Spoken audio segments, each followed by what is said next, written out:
Blink 182, although apparently they were charging exorbitant amounts for their tickets. But we're going to talk a little bit about... like $500 fucking dollars. Yeah, like serious? I remember that much. Get the fuck out of here. Yeah, dude, it was ridiculous. It was like $450, something like that. Yeah. Wow. I remember seeing it and being like, holy shit. And it wasn't even for like good seats, dude.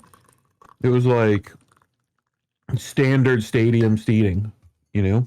See, now, damn green screen, blacking out all my money that's filtering down because it's green behind green. Yep. I figured the black... Don't worry, it looks artsy that way. I figured the black brick would fix it, but yeah, it does look kind of artsy. Okay.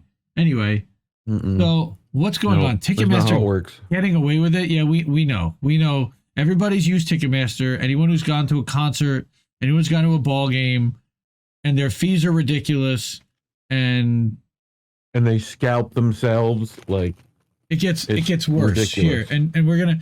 So rather than read an article, Judd Legum over at Popular Information, who writes amazing articles that I highly endorse using, going over, subscribing. I'm a paid subscriber, Popular Information. It's $5 a month or like $50 a year if you buy in bulk.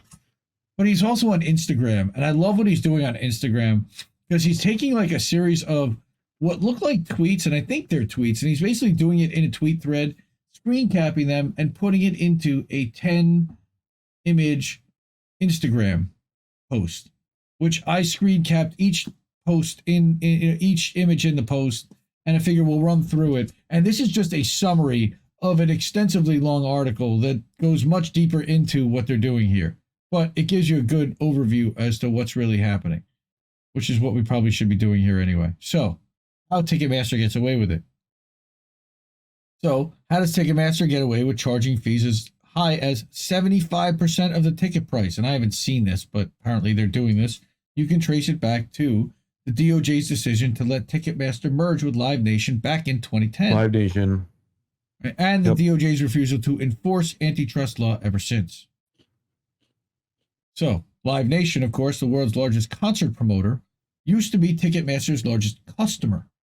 Then, in 2007, Live Nation decided to drop Ticketmaster and launch their own ticketing service. Ticketmaster finally had a real competitor. After Live Nation's entry, Ticketmaster's share of the primary ticketing market dropped from 83 to 66%. That's substantial. Live Nation had a 16.5% stake. Then the two companies proposed to merge. The merging of the two companies that control almost all of a market seems like a red flag. But it was worse than that. The merged company could use Live Nation's relationship with hundreds of popular acts, like Miley Cyrus, to pressure venues to use Ticketmaster. Mm-hmm.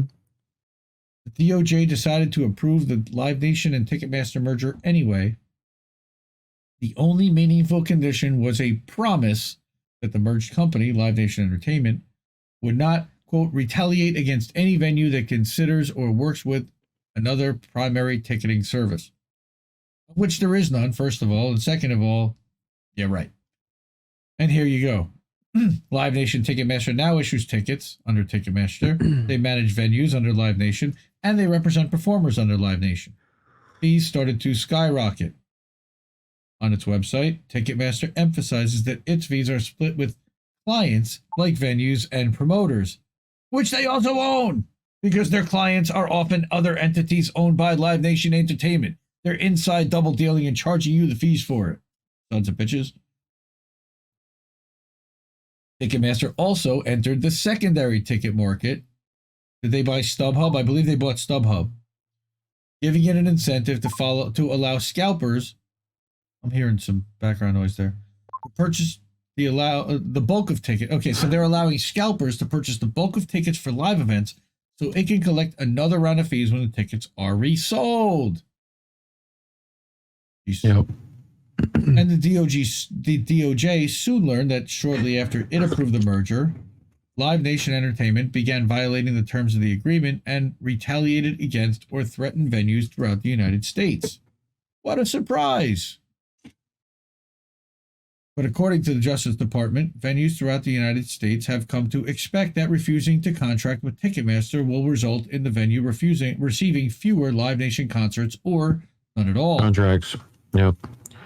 Concerts. Yep. They don't get the acts. So basically what the DOJ did in response to this, nothing. It did not sue to unwind the merger. It did not impose a single dollar in fines. It simply extended Live Nation Entertainment's obligation to not retaliate, an obligation that they've been ignoring for a decade already. Thanks, dudes. Okay? Another slap on the wrist. Like, it's literally them sending fucking, please stop. Wait, what happened? All of a sudden, now you got fuzzy. Your voice got fuzzy. Your mic got... What do you mean got fuzzy? Your mic got digital. I don't know. Anyway. Why did that turn on?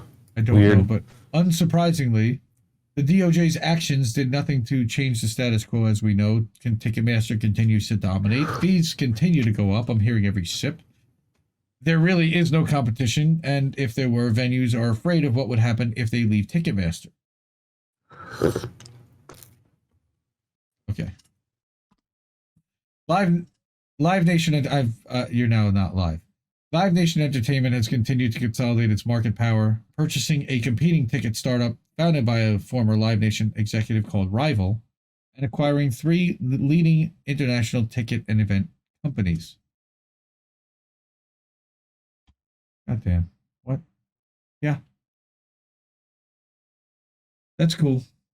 Welcome to Monopoly 2022.